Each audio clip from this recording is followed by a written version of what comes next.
यह कहानी है राजा विक्रमादित्य के बारे में, जो हमेशा अकेले जंगल में जाकर और रहस्यमय आत्मा को पकड़ते थे और उससे हार जाते थे।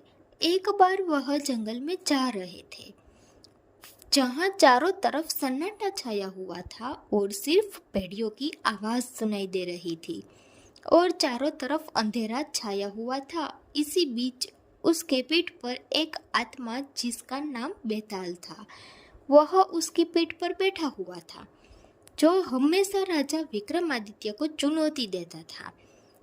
बेताल ने राजा से बोला, तुम हर बार मुझे पकड़ते हो, फिर भी जीत मेरी होती है, लेकिन आज मैं तुम्हें एक नई कहानी सुनाता हूँ जो तुमने पहले कभी नहीं सुनी होगी।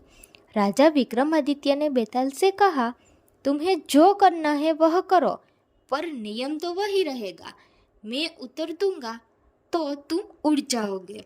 और बेताल ने हामी भरी और बेताल ने कहानी सुनाना शुरू किया।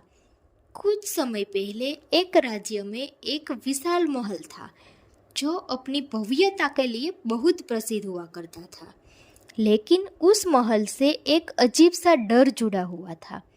हर रात वहाँ से किसी की रोने की आवाज़ आती थी। राजा ने कई वीर योद्धों को वहाँ भेजा, लेकिन जो भी गया वह सुबह तक वापस नहीं लौटा। राजा ने पूरे राज्य में घोषणा कर दी कि जो भी इस रहस्य को सुलझाएगा उसे आधा राज्य और अपार धन मिलेगा। कई योद्धा आए, फिर भी वह सफल नहीं हुए। फिर एक दिन एक युवा साधु वहां पहुंचता है। उसकी आंखों में ज्ञान की रोशनी थी। साधु ने महाराज से बोला, मैं इस महल का रहस्य सुलझा सकता हूँ, लेकिन मुझे अकेले जाने की अनुमति दे। और राजा ने सहमति दे दी। जैसे ही रात हुई, साधु दीपक लेकर महल में दाखिल हुआ। अंदर चारों तरफ घना अंधकार था। हर तरफ टूटी हुई मूर्तियाँ, तलवार और धूल से भरे कमरे थे। अचानक एक दरवाज़ा अपने आप खुलता है और उसमें से ठंडी हवा का झोंका आता है। जैसे ही साधु आगे बढ़ा, अचानक से एक छाया प्रकट होती है और वह हवा में तैर रही थी और उसकी आंखें चमक रही थी। छाया गूंजती आवाज़ में बोली, कौन हो तुम जो मेरे महल में आए हो? साधु शांत रहा और उसने धीमी आवाज़ में पूछा, तुम कौन हो? छाया दुखी आवाज़ में बोली, मैं इस महल की रानी हूँ।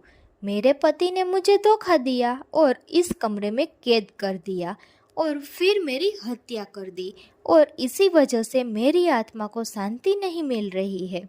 और फिर साधु ने ध्यान लगाकर देखा और बोला, तुझे शांति तभी मिलेगी जब तुझे न्याय मिलेगा। साधु ने राजा को पूरी बात बताई। राजा ने पुराना इतिहास मालूम किया और पता चला कि रानी का कंकाल एक दीवार के पीछे छुपा हुआ है, और राजा ने रानी के अवशेषों को सही तरीके से अंतिम संस्कार करवाया, और तब से महल से डरावनी आवाज़ आना बंद हो गई। इसी तरह से बेताल ने यह कहानी खत्म की और चुप हो गया। विक्रमादित्य गहरी सोच में पड़ गया। यह देखकर बेताल मुस्कुराया और बोला, तो बताओ राजन, इस कहानी से तुम बता सकते हो कि क्या साधु को पुरस्कार मिलना चाहिए? राजा विक्रमादित्य ने तुरंत ही जवाब दिया, नहीं, उसे पुरस्कार नहीं मिलना चाहिए, क्योंकि वह पुरस्कार के लिए नहीं, लेकिन अपने ज्ञान और सेवा के लिए गया हुआ था। सच्ची सेवा का इनाम लोगों की भलाई है, धन नहीं है। जैसे ही राजा विक्रमादित्य ने जवाब दिया, बेताल मुस्कुराया और बोला, राजन, तुमने फिर से उत्तर दे दिया और मैं अब चला जाता हूँ। और अगले ही पल वह गायब हो जाता है। विक्रमादित्य गहरी सांस लेता है और फिर से उसे पकड़ने के लिए आगे बढ़ता है। और आपको क्या लगता है, राजा विक्रमादित्य बेताल को कभी अपनी मंजिल तक पहुंचा पाएंगे? और ऐसे ही कहानी सुनने के लिए हमारे चैनल को लाइक और सब्सक्राइब ज़रूर करें।